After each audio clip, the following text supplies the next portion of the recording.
No one remembers us." Vivienne Aldrich's desperate words echoed through the empty corridors of Magnolia Grove Retirement Center as Ray Charles walked past her room during a charity visit. The 78-year-old former opera singer hadn't had a visitor in 8 months, forgotten by the family she had once supported with her beautiful voice. What Ray discovered that day would spark not a program or foundation, but something far more powerful, a quiet revolution of dignity that would spread from one forgotten woman to an entire community of elders who refused to become invisible. But to understand how one chance encounter would transform not just Vivienne's life, but the lives of dozens of residents who had given up hope of mattering again, you need to know about the letter that would never be sent, and the decision Vivienne was about to make that would prove the most beautiful performances often happen when no one is watching.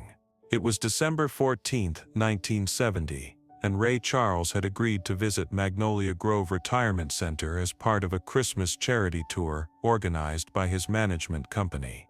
The facility, located on the outskirts of Atlanta, housed 120 residents in what had once been an elegant hotel but had been converted to elder care in the 1950s. The building retained some of its former grandeur, its high seats, ornate moldings, and large windows, but the atmosphere was unmistakably institutional. Director Margaret Fairfield had greeted Ray at the entrance with professional enthusiasm, but he could see the exhaustion in her eyes. Running a retirement facility was demanding work, made more difficult by chronic understaffing and families who visited less frequently as the months and years passed. "Mr. Charles," she explained, as they walked through the main corridor, "I want you to know how much this visit means to our residents. Many of them don't have regular visitors anymore. Your music represents a connection to their younger days, to times when they felt more relevant." Ray nodded, understanding the unspoken tragedy in her words. He had been performing for older audiences for decades and had noticed how they seemed to come alive when hearing songs from their youth. But he had never spent time in a facility where people lived full-time, where the connection to their past might be all they had left. The main activity room had been decorated for Christmas, with a small tree and handmade ornaments created by the residents during craft time. About 40 people were gathered in wheelchairs and on folding chairs, waiting for Ray's performance. Their faces showed varying degrees of awareness and engagement. Some residents were alert and smiling, others seemed lost in their own worlds, and a few appeared to be sleeping. Ray performed for 30 minutes, playing familiar songs from the 1940s and 1950s on the facility's old upright piano. "Georgia on My Mind," "I Can't Stop Loving You," and "Hit the Road Jack" brought smiles and even some singing along from the more alert residents. It was a pleasant enough performance, but Ray felt something was missing. A deeper connection, a sense that he was reaching the people behind the aged faces. After the performance, Director Fairfield suggested a brief tour of the facility so Ray could meet some residents who hadn't been able to attend the group performance. It was during this walk that Ray heard the voice that would change everything. From room 237 came the sound of someone singing "Oh Holy Night" in a rich, trained soprano voice that seemed to fill the entire corridor. The technique was flawless, the emotion profound, and the power remarkable for someone who had to be quite elderly based on the facility's demographics. "Who is that singing?" Ray asked, stopping outside the door. "That's Vivienne Aldrich," Director Fairfield replied quietly. "She was a professional opera singer years ago, performed with regional companies across the South. She sings every day, usually to herself. I don't think she realizes how clearly her voice carries. May I meet her?" Director Fairfield hesitated. She can be difficult. Vivienne doesn't interact much with the other residents or staff. She's been here for 3 years, and in that time I think she's had maybe a dozen visitors total. Her family lives in California now, and they don't come very often." Ray knocked gently on the open door. "Mrs. Aldrich, my name is Ray Charles. I heard you singing just now. You have a beautiful voice." The singing stopped. Ray entered the room to find a small thin woman with silver hair pulled back in an elegant bun, sitting in a chair by the window. Despite her age and institutional surroundings, she maintained an unmistakable bearing of dignity and grace. Vivienne looked up at Ray with intelligent green eyes that held a mixture of surprise and wariness. "Ray Charles? The Ray Charles?" "Yes, ma'am. I just performed in the activity room, and I heard you singing as I walked by. That was magnificent." For the first time in months, Vivienne's expression softened slightly. "I didn't realize anyone was listening. I sing for myself mostly. There's not much else to do here."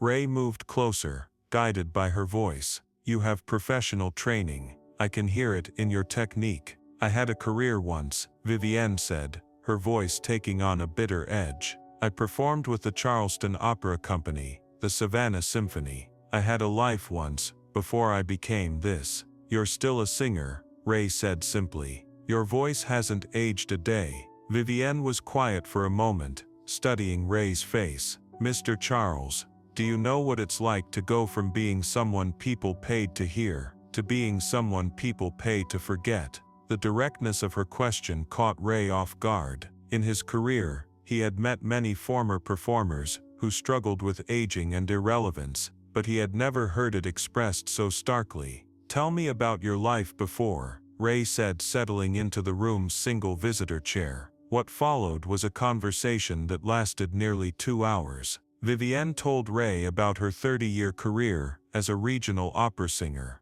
performing lead roles in La Traviata, Madame Butterfly, and Carmen. She had never achieved national fame, but she had been well known and respected in Southern musical circles. "I started losing my hearing about 10 years ago," Vivienne explained. "Not completely, but enough that I couldn't perform reliably anymore. My pitch started to suffer, my timing became uncertain. The career ended gradually, then all at once." She had moved in with her daughter's family in California, but the arrangement had become strained as her hearing loss progressed, and she required more assistance with daily activities. The decision to place her in a retirement facility had been presented as temporary, but that was 3 years ago. "My daughter calls once a month," Vivienne said. "Always on the same day, always for exactly 10 minutes. She asks how I'm feeling, tells me about her children's activities, and then has to go because she's very... I understand that she has her own life, but you feel forgotten," Ray finished. "More than forgotten, I feel erased. Like the person I was for 75 years doesn't matter anymore. I'm just grandma in the nursing home now. The music, the performances, the life I built, none of that exists for anyone." Ray was moved by Vivienne's honesty, and by the recognition that her situation was probably shared by dozens of other residents in the facility. "Vivienne, what if I told you that person still exists? What if there was a way for you to be a singer again, not professionally, but meaningfully?" Vivienne looked skeptical. "Mr. Charles, I appreciate your kindness, but I'm 78 years old with hearing loss, living in a retirement facility. My singing days are behind me." "Are they?" Ray asked. "You were singing when I walked by. Your voice is still strong, still beautiful. Maybe the venue has changed, but the gift hasn't." Over the next hour, Ray learned more about the other residents of Magnolia Grove. Vivienne, despite her claims of isolation, had been observing her fellow residents for 3 years. She knew their stories, their backgrounds, their individual tragedies of displacement and forgetting. Harold, in room 251, was a jazz pianist, she told Ray. Played in clubs across Memphis for 40 years. His hands shake now, but I've seen him play air piano when he thinks no one is watching. And Margaret, in 218, was a music teacher. Taught elementary school for 35 years. She still hums while she walks, always in perfect pitch. Ray began to see the outlines of something remarkable. Not a program that would be imposed from outside, but a community that could be built from within, by the residents themselves. "Vivienne," Ray said, "what would happen if you sang for the other residents? Not in a formal performance, but just shared your gift with people who might understand what music means." "They wouldn't be interested," Vivienne replied automatically. Everyone here is focused on their own problems. Are you sure about that? Or is that what you've been telling yourself to avoid the risk of reaching out? The question hung in the air between them. Finally, Vivienne spoke. I haven't performed for anyone in over 3 years. I don't know if I could handle being rejected again. What if you weren't performing for them? Ray suggested. What if you were performing with them? Ray spent another hour at Magnolia Grove that day, visiting Harold, the former jazz pianist, and Margaret, the retired music teacher. By the time he left, he had planted seeds of an idea that would grow in ways he never could have anticipated. The change began 2 days later. Vivienne, emboldened by her conversation with Ray, decided to leave her room during the evening meal instead of eating alone as she usually did. She chose a table near Harold and Margaret, residents she had observed but never approached. Harold, she said, as she sat down with her tray, I heard you were a pianist. Harold, 82-year-old man with gentle eyes and hands that trembled slightly from Parkinson's, looked surprised. In 3 years at Magnolia Grove, Vivienne had never initiated a conversation with him. I was, he replied cautiously. Played jazz mostly. Small clubs, wedding receptions, that sort of thing. I'm a singer, Vivienne said. Was a singer. Opera mostly. Margaret, the former music teacher, had been listening from the next seat over.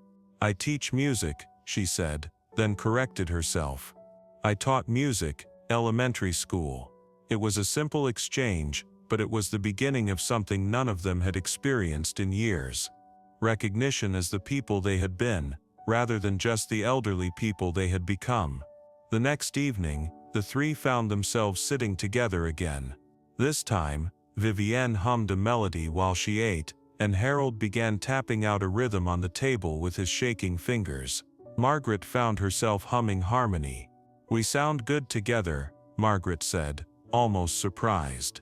We should try something more ambitious, Vivienne replied, equally surprised by her own boldness. Over the following week, their dinner table became an informal musical gathering. Other residents began to gravitate toward them, drawn by something they couldn't quite name but desperately missed. The sense of creative purpose, of being valued for their abilities, rather than pitied for their limitations. Betty Lancaster, the head nurse, was the first staff member to notice the change.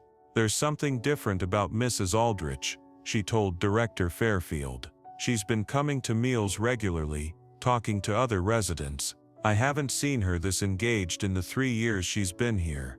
Director Fairfield had noticed it too, along with changes in Harold and Margaret, and several other residents, who had begun gathering around their table. The dining room had become more animated, with more conversation and even occasional laughter. The breakthrough came 10 days after Ray's visit, during what would later be known as the evening of the aria. Vivienne had been humming while Harold tapped out rhythms, when she suddenly began singing the opening of Nessun Dorma from Puccini's Turandot. Her voice filled the dining room with power and beauty that stunned everyone present. For 3 minutes, Magnolia Grove was transformed from a retirement facility into a concert hall, and Vivienne was transformed from a forgotten elderly woman into the artist she had always been. When she finished, the dining room was silent for several seconds. Then Harold began to applaud, followed by Margaret, then every person in the room. But it wasn't the polite applause of a nursing home activity. It was the genuine appreciation of people who recognized excellence when they heard it. That was magnificent, Harold told her, his voice filled with an emotion he hadn't felt in years. Artistic appreciation. I haven't sung like that for anyone in 3 years, Vivienne replied, tears in her eyes. You should sing like that every day, Margaret said firmly. What happened next was entirely Vivienne's idea, though she would later say it felt like a natural evolution of something that had been building since Ray's visit. She began organizing informal evening concerts in the main lounge, not as official facility programming, but as gatherings of residents who wanted to share their musical gifts with each other. Harold played whatever he could manage on the facility's old piano, his shaking hands finding steadiness when they touched the keys. Margaret led simple songs that other residents could join, drawing on decades of experience helping children find their voices, and Vivienne sang not opera exclusively, but popular songs from the 1940s and 1950s, hymns, lullabies, whatever the moment called for. The concerts attracted more residents each week. Some came to participate, others simply to listen, but all came to be part of something that reminded them of who they had been before they became elderly. Dorothy Hawthorne, a former dance instructor, began moving in her wheelchair to the music, her arms gracefully following rhythms her legs could no longer dance to. Robert Chen, a retired band director, contributed his knowledge of arranging simple songs for untrained voices. Even residents with dementia seemed to respond to the familiar melodies, sometimes joining in with lyrics they remembered from decades past. "It's remarkable," Betty Lancaster told Director Fairfield. "I've never seen anything like it." Mrs. Aldrich has become a completely different person. She's confident, engaged, happy, and the effect is spreading to other residents. Director Fairfield had noticed the transformation as well. Medical indicators were improving across the board for residents who participated in the evening concerts. Depression scores were down, medication compliance was up, and overall engagement with facility activities had increased significantly. But more than the clinical improvements, she noticed something harder to quantify but equally important: dignity. Residents who had seemed beaten down by age and institutional life were carrying themselves differently. They were being seen and valued for their talents and experiences rather than just their medical needs. Ray Charles returned to Magnolia Grove in February, 3 months after his initial visit. He had been curious about how his conversation with Vivienne had affected her and had called Director Fairfield to ask if another visit might be welcome. What he found exceeded anything he could have imagined. The facility had the same physical structure, the same staff, the same institutional realities. But there was an energy in the corridors that hadn't been there before, a sense of purpose and community that transformed the atmosphere entirely. Ray arrived during one of Vivienne's evening concerts, and he was astounded by what he witnessed. The main lounge was filled with residents, some performing, some listening, all engaged in a way that spoke of genuine artistic community rather than nursing home activity. Vivienne was leading the group in summertime, Harold was providing gentle piano accompaniment, and Margaret was conducting with movements that helped residents who couldn't remember all the words stay together rhythmically. Other residents contributed in whatever ways they could, propping, humming, swaying, singing harmony. When the song ended, Ray approached the piano. "Mind if I join you?" What followed was not a celebrity performance, but a collaboration. Ray played while Vivienne sang Georgia on My Mind, their voices and instruments blending in a way that demonstrated what was possible when people shared their gifts freely rather than performing for external validation. "This is extraordinary," Ray told Vivienne afterward. "What you've built here is something special." "I didn't build anything," Vivienne replied. "I just decided to stop hiding who I was. Once I did that, other people felt permission to do the same." Ray spent several hours that evening talking with residents who had been transformed by their participation in the evening concerts. Harold told him that playing piano again had given him a sense of purpose he thought he had lost forever. Margaret spoke about the joy of teaching again, even in this informal setting. Other residents shared stories of rediscovering parts of themselves they had thought were gone forever. "The music is wonderful," Harold told Ray, "but that's not the most important thing. The most important thing is feeling valuable again. Feeling like we have something to contribute instead of just being people who need to be taken care of." Ray understood that he was witnessing something rare and precious, a community that had formed organically around the sharing of gifts rather than the management of deficits.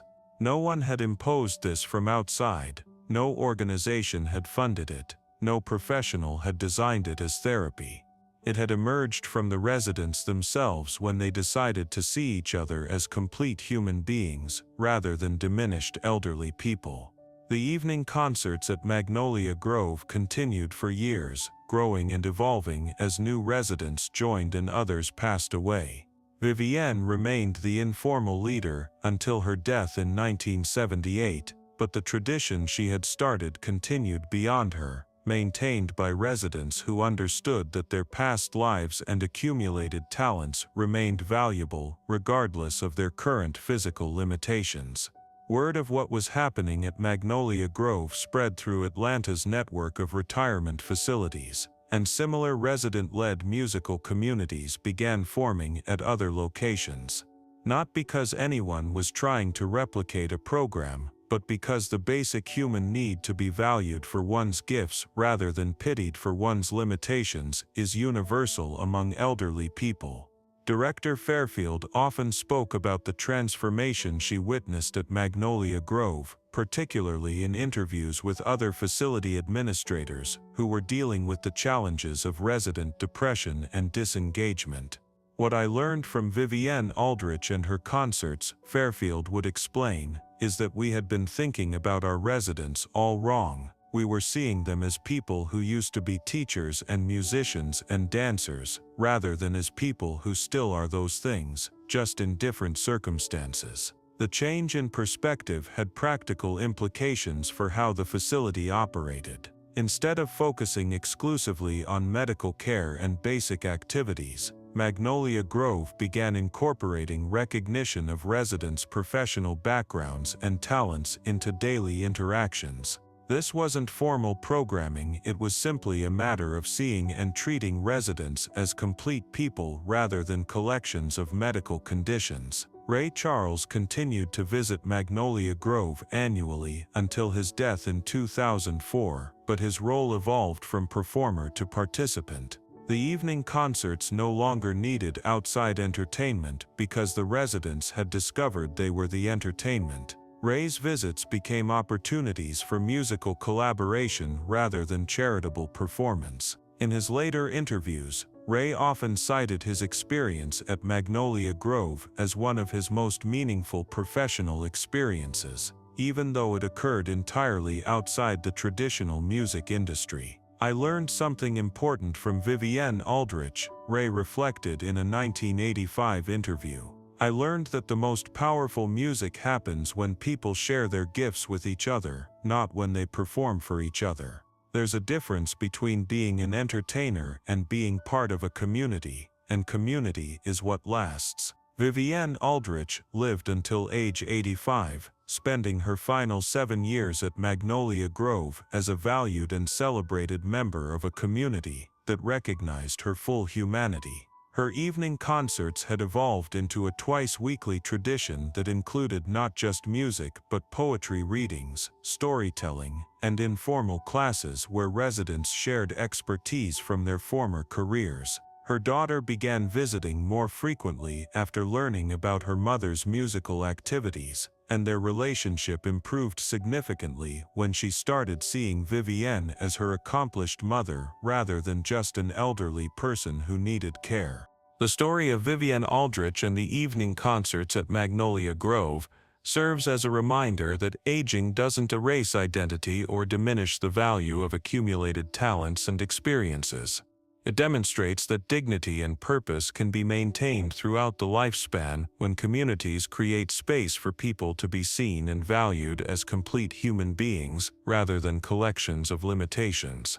Most importantly, it shows that the most profound transformations often happen not through external interventions or professional programs, but through the simple decision of individuals to stop hiding who they are and to start sharing their gifts with others who are hungry for authentic human connection.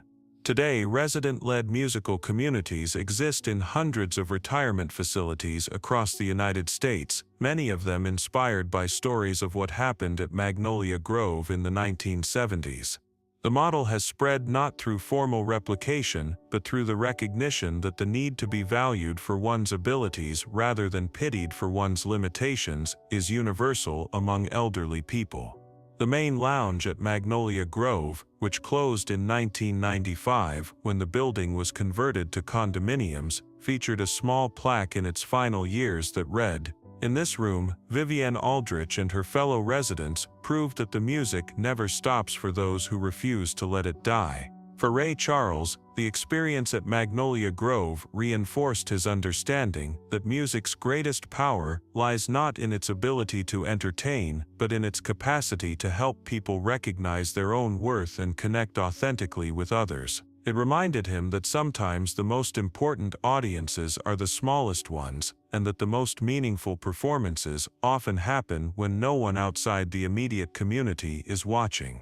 The ripple effects of Vivienne's transformation extended far beyond the walls of Magnolia Grove, influencing how communities across the South approached elder care and the recognition of aging citizens as valuable contributors rather than simply recipients of services. Word of the evening concert spread through Atlanta's cultural network, reaching music educators, social workers, and family members who were struggling with their own relationships with aging parents and grandparents. Dr. Sarah Mitchell, a gerontologist at Emory University, heard about the Magnolia Grove concerts through a colleague and contacted Director Fairfield to request permission to study what was happening at the facility. Her research, published in the Journal of Gerontological Social Work in 1973, was among the first academic documentation of resident-led cultural programming in institutional elder care settings. What Miss Aldrich initiated at Magnolia Grove challenges fundamental assumptions about aging and institutionalization, Dr. Mitchell wrote.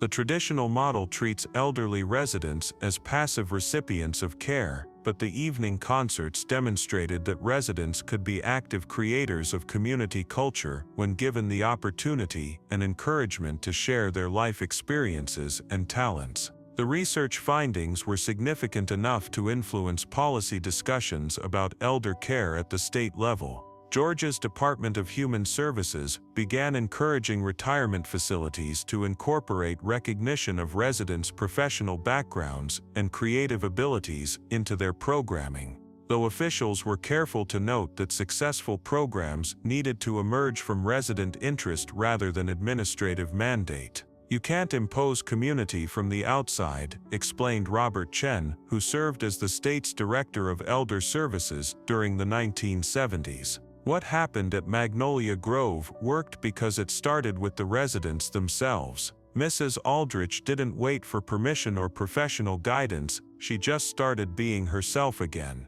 and that gave other people permission to do the same. The influence of Vivienne's approach extended to family relationships as well. As word of the evening concert spread, family members of Magnolia Grove residents began visiting more frequently, not out of obligation but out of genuine curiosity about what their elderly relatives were creating together. Many discovered aspects of their parents and grandparents they had never known or had forgotten over the years. Patricia Hawthorne, whose mother Dorothy was the former dance instructor who contributed movement to the evening concerts, had been visiting dutifully but infrequently before the concerts began. After attending one of the musical evenings, her perspective on her mother's capabilities shifted dramatically. "I had been thinking of Mom as someone whose best years were behind her," Patricia reflected years later. But watching her move to the music, seeing how the other residents looked up to her for guidance with rhythm and expression,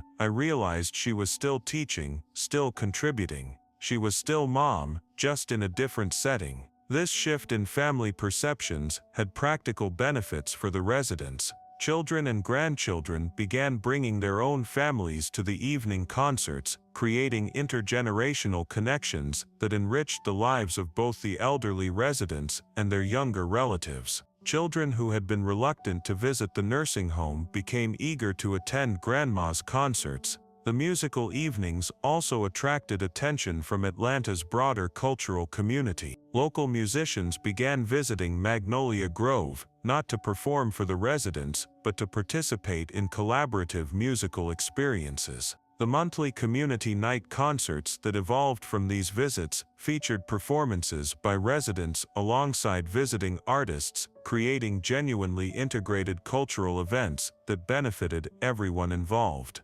Martha Stevenson, a violinist with the Atlanta Symphony Orchestra, became a regular participant in the monthly concerts after hearing about Vivienne's work from Ray Charles himself. "I started coming because I thought I would be helping the residents," Martha explained in a 1975 interview. "But I discovered that playing with Harold and Vivienne and the other residents improved my own musicianship. Their approach to music was so pure, so focused on expression rather than technical perfection, that it reminded me why I became a musician in the first place." The integration of professional musicians with resident performers created opportunities for musical education that benefited both groups. Residents learned new techniques and repertoire from the visiting professionals, while the professional musicians gained perspective on music making as community building rather than individual achievement. These collaborative concerts also provided residents with a sense of artistic validation they hadn't experienced in years. When professional musicians sought them out as collaborators rather than charity cases, residents rediscovered their identity as artists rather than just elderly people who happened to have musical backgrounds. Harold's experience was particularly transformative in this regard. His Parkinson's tremor made it difficult for him to play piano with the precision he had maintained throughout his professional career. But the collaborative environment at Magnolia Grove allowed him to contribute his musical knowledge and experience in ways that didn't require perfect technical execution. "In jazz clubs, I was only as good as my last performance," Harold reflected during one of his final interviews before his death in 1977. "But in our evening concerts, my value came from what I knew about music, not just what I could play. I could teach younger musicians about harmony and improvisation. I could suggest arrangements that brought out the best in everyone's voices. I was still a musician, just a different kind of musician." The success of the Magnolia Grove model influenced retirement facility design and programming across the region. New facilities began incorporating dedicated performance spaces and instruments into their architectural plans, recognizing that cultural programming was as important as medical equipment for resident well-being. More significantly, the model influenced how staff members were trained to interact with residents. Instead of focusing exclusively on medical care and safety, training programs began emphasizing the importance of seeing and treating residents as complete people with rich life histories and ongoing capabilities. Betty Lancaster, who had served as head nurse at Magnolia Grove throughout the period of the evening concerts, became a sought-after consultant for other facilities seeking to implement similar programs. Her approach emphasized staff education about residents' backgrounds and talents, arguing that medical care was more effective when delivered within the context of respect for residents' full humanity. "When you know that Mrs. Johnson was a high school principal for 30 years, you interact with her differently than if you just know she has diabetes and mobility issues," Lancaster explained during training sessions. "You ask for her advice about problem solving, you treat her as someone with authority and wisdom. That change in how you see the person affects how they see themselves." The evening concerts at Magnolia Grove also influenced broader conversations about aging and societal attitudes toward elderly people. The success of the program contradicted stereotypes about nursing home residents as passive, declining, and burdensome, demonstrating instead that institutional settings could support continued growth, creativity, and contribution when structured appropriately. Local media coverage of the concerts helped shift public perception of retirement facilities from warehouses for the declining elderly to communities where people could continue to live meaningful lives. Articles in the Atlanta Constitution and Atlanta Journal highlighted individual residents' achievements and ongoing creative work, presenting them as newsworthy community members rather than just subjects of human interest stories about overcoming aging. This media attention had practical benefits for residents and their families. Adult children who had been reluctant to place parents in institutional care became more willing to consider retirement facility living when they saw evidence that such placement didn't have to mean the end of meaningful, productive life. The influence of Vivienne's work also extended to academic research on aging and institutionalization. Researchers studying successful aging began citing the Magnolia Grove concerts as evidence that continued creative engagement could support psychological and physical health throughout the lifespan. Dr. Mitchell's follow-up studies tracked residents who participated in the evening concerts over several years, documenting significantly lower rates of depression, anxiety, and cognitive decline compared to residents at facilities without similar programming. The research provided scientific validation for what Vivienne and her fellow residents had known intuitively, that being valued for their capabilities, rather than pitied for their limitations, was essential for their well-being. The evening concerts weren't therapy, Dr. Mitchell wrote in her 1978 book Aging with Purpose, Lessons from Magnolia Grove.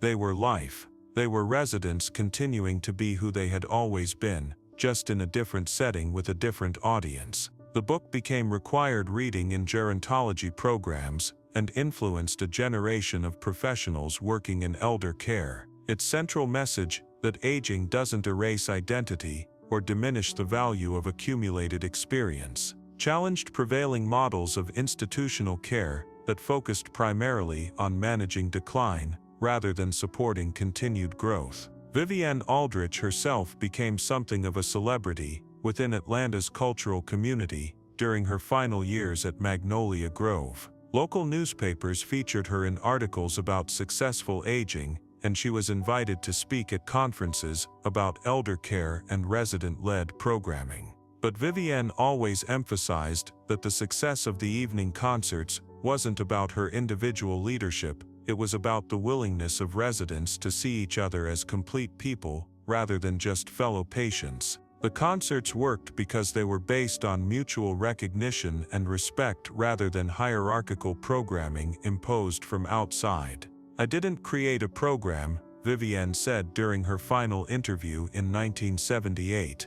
"I just decided to stop pretending I wasn't a singer anymore. Once I did that, Harold stopped pretending he wasn't a pianist, Margaret stopped pretending she wasn't a teacher, and suddenly we had a community of artists instead of a collection of elderly people." The community that Vivienne helped create at Magnolia Grove outlasted her own life and continued evolving long after her death. New residents joined the evening concerts, adding their own talents and backgrounds to the musical community. Former teachers led informal classes, retired craftspeople taught hand-making skills, and former business owners shared practical knowledge with residents dealing with financial and family issues. By the time Magnolia Grove closed in 1995, the evening concerts had evolved into a comprehensive program of resident-led cultural and educational activities that served as a model for similar facilities throughout the Southeast. The final concert,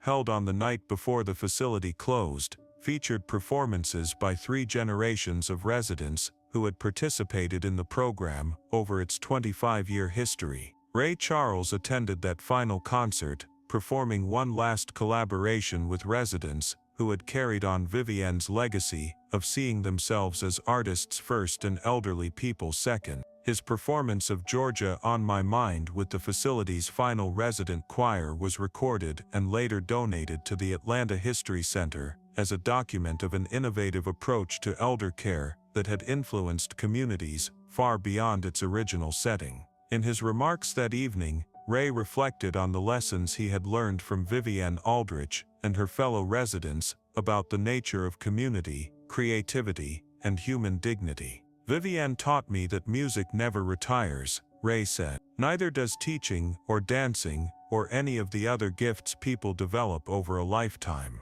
What retires is other people's ability to see and value those gifts. But when someone like Vivienne decides to keep sharing who she really is, it gives everyone else permission to do the same." The legacy of the Magnolia Grove evening concerts continues through the hundreds of former residents, family members, and staff members who experienced the transformation that occurred when elderly people were treated as complete human beings, rather than collections of medical conditions and limitations. Many went on to advocate for similar programs at other facilities, spreading the model of resident-led cultural programming throughout the region and beyond. Today, the site where Magnolia Grove once stood is marked by a small garden with a plaque commemorating Vivienne Aldrich and the evening concerts. The inscription reads, "In this place, Vivienne Aldrich and her fellow residents proved that dignity, creativity, and community can flourish at any age when people refuse to become invisible." For Ray Charles, the experience at Magnolia Grove remained one of his most meaningful professional encounters, not because of any music he performed there, but because of what he learned about the power of individuals to create community and maintain dignity in circumstances that might seem to preclude both. It reinforced his belief that the most important music happens when people share their authentic selves with others, and that the size of the audience matters far less than the depth of the connection being created.